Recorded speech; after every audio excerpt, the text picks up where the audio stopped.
खांद्यांच्या ठिकाणी जखडल्याप्रमाणे वाटणे, वेदना होणे, तिथून आतून गरम असल्यासारखं वाटणे किंवा ओढल्यासारखं वाटणे, सुई टोचल्यासारख्या वेदना होणे, सकाळच्या वेळी एकदम जखडल्यासारखं वाटणे.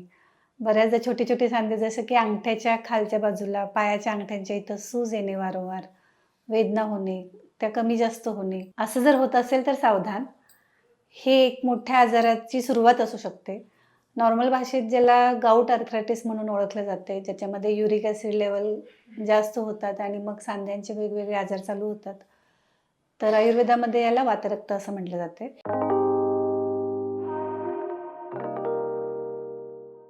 नमस्कार. मी वैद्य स्वाती यादव, कल्याणी शायुर्वेद पुणे या चॅनलमध्ये आपलं स्वागत आहे.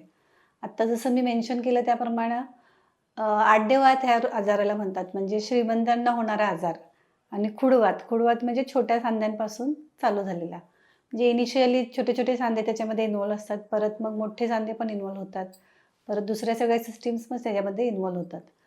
बेसिकली याची जी मेन कारणं आहेत, ती वात आणि रक्त ह्या 2 गोष्टींना स्पॉईल करणारी आहेत. म्हणजे आयुर्वेदानुसार वात वाढायची जी पण कारणं आहेत, त्याच्यामध्ये अतिव्यायाम करणं, अतिप्रवास करणं, विशेषतः गाडीवरती पाय लोंबकळत ठेवून जास्त वेळ प्रवास करणं किंवा ज्याच्यामध्ये भरपूर खड्डे आहेत अशा प्रकारच्या रस्त्यावरून वारंवार प्रवास करणं, भरपूर हादरे बसतात किंवा इमिजिएटली नाश्ता केला, जेवण केलं आणि लगेचच ऑफिसला गडबडीनं जाण्यासाठी लांबचा प्रवास केला, भरपूर वारं लागलं. काही लोकांना अजिबात जॅकेट-बिकेट न घालता गाडी चालवायची सवय असते. डोक्याला हेल्मेट न घालता गाडी चालवायची सवय असते.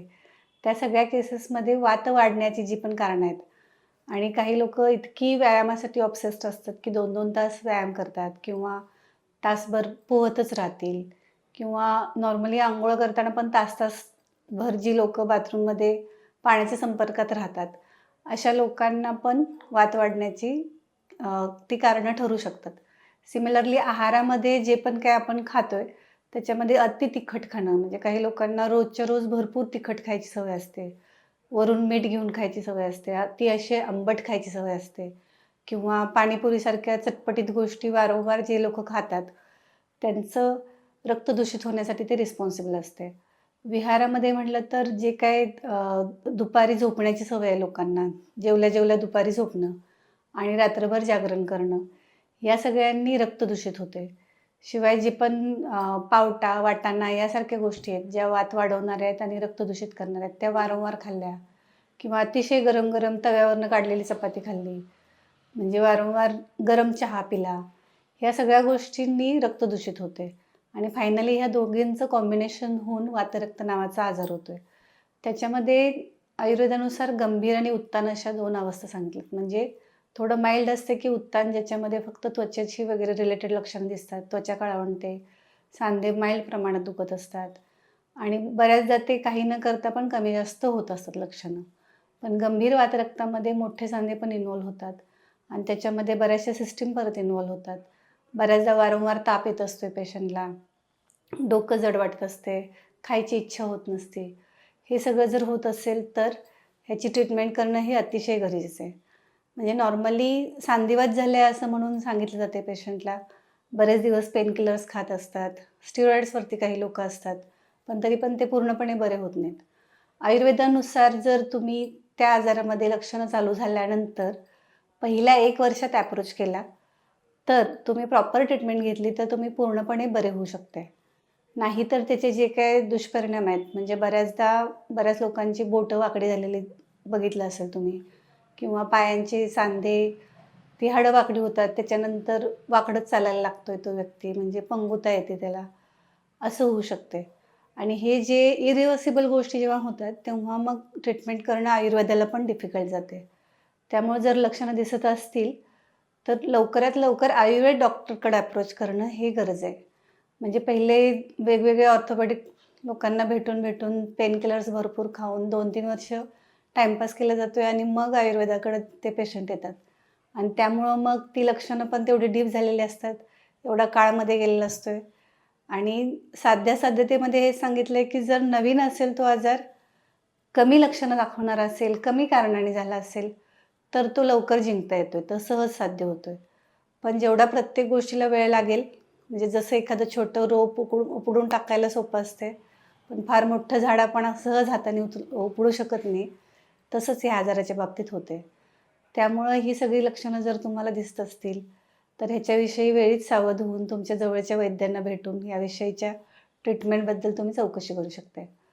आणि आयुर्वेदामध्ये याची बेस्ट ट्रीटमेंट आहे. याच्यामध्ये बेसिकली जिथं जास्त पेन असेल, त्या ठिकाणचं रक्त खराब जे आहे ते काढून टाकणं, ही त्याच्यावरची फ्रिक्वेंटली केली जाणारी ट्रीटमेंट आहे. म्हणजे अक्षरशः पेशंट जेव्हा येतोय तेव्हा त्याचा पूर्ण सांधा सुजलेला असतोय, तिकडं रेडनेस झालेला असतोय आणि त्याला एकदम कंटिन्यू पेन होत असतोय आणि जळू लावले किंवा सिरेतून रक्त काढलं तर त्याच्यानंतर लगेचच तिथला पेन कमी झाला आहे असं दिसतंय, सूज कमी झाली आहे. इतकं इफेक्टिव्ह ती ट्रीटमेंट आहे. याशिवाय पित्तावरती, रक्तावरती काम करण्यासाठी आपल्याला वमन विरेचनसारख्या शुद्धी करायला लागतात. शिवाय वातरक्तामध्ये बस्ती श्रेष्ठ सांगितलं आहे. त्याच्यामध्ये पूर्ण अंगाला तेल लावून तिक्तक्षीर बस्तीसारखे बस्ती, मुस्तादी आपण सारखे बस्ती जर घेतले, तर त्याच्यामध्ये जे काय झीज झालेली असते तिकडची किंवा त्या सांध्याचं जे क्रिया करण्याचं लिमिटेशन आलेलं असते, त्या सगळ्यामध्ये सुधारणा भेटते. म्हणजे माझ्याकडे एक पेशंट ॲलोपॅथीच्या डॉक्टरांनी रेफर केली होती, की 10 वर्ष तिनं स्टिरॉइड्स घेतले आणि त्याच्यानंतर तिच्या डोळ्यांची कमजोरी जाणवायला लागली. तर ते डॉक्टर म्हणले, की आता याच्यापेक्षा जास्त जर औषधं तू ही घेतलीस, तर तुझे मेजर ऑर्गन फेल्युअर होण्याचे चान्सेस आहेत. तर तू आता आयुर्वेदाकडे जाऊन काहीतरी ट्रीटमेंट घे. तर त्यानंतर आम्ही 2 वर्ष तिची सलग ट्रीटमेंट केली. त्याच्यामध्ये हे सगळं केलं आणि त्यानंतर आत्ता 1-1.5 वर्ष झालं ती एकही औषध न घेता व्यवस्थित आहे. जो सांधा ऑलरेडी वाकडा झाला होता बोटाचा, त्याला आम्ही काही करू शकलो नाही. पण त्याच्यानंतर तिचं कुठलंच बोट वाकडं झालं नाही आणि आता सध्या ना ॲलोपॅथीची औषधं घेते ती, ना आयुर्वेदाची औषध घेते. तरी पण तिची दिनचर्या, आहार सगळं व्यवस्थित झाल्यामुळं ती व्यवस्थित आहे. म्हणजे पूर्णपणे हा आजार बरा होऊ शकतोय प्रोव्हायडेड तुम्ही लवकरात लवकर आयुर्वेदाची मदत घेतली तर. आणि इतर दुसऱ्या ह्याच्यामध्ये पूर्णपणे बरं होण्याचं त्याच्यासाठी काही सोल्युशनच नाही आहे. ह्या आजारामध्ये जे काही पथ्यपाणी आहे त्याच्यामध्ये बेसिकली जसं सांगितलं तिखट, खारट, आंबट कमी खायचं.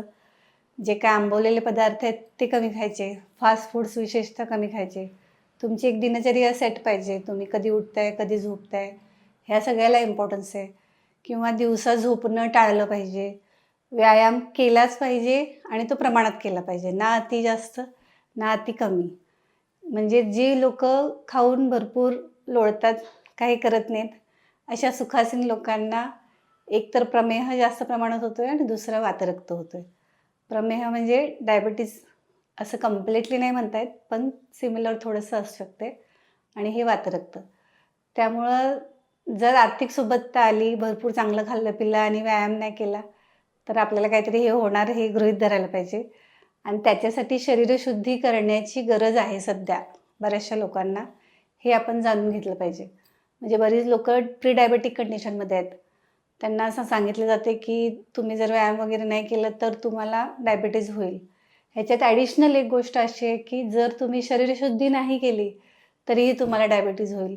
आणि जर तुम्ही योग्य वेळी शरीरशुद्धी करून तुमच्या आहार-विहारामध्ये जर बदल करून घेतला, तर तुम्हाला ॲटलीस्ट तो काळ पुढे ढकलता येईल, की आत्ता होणारा डायबिटीज तुम्हाला 20 वर्षांनी होईल किंवा कदाचित होणार पण नाही.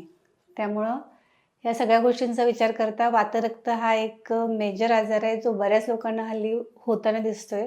बरेच पेशंट त्याचे येतात.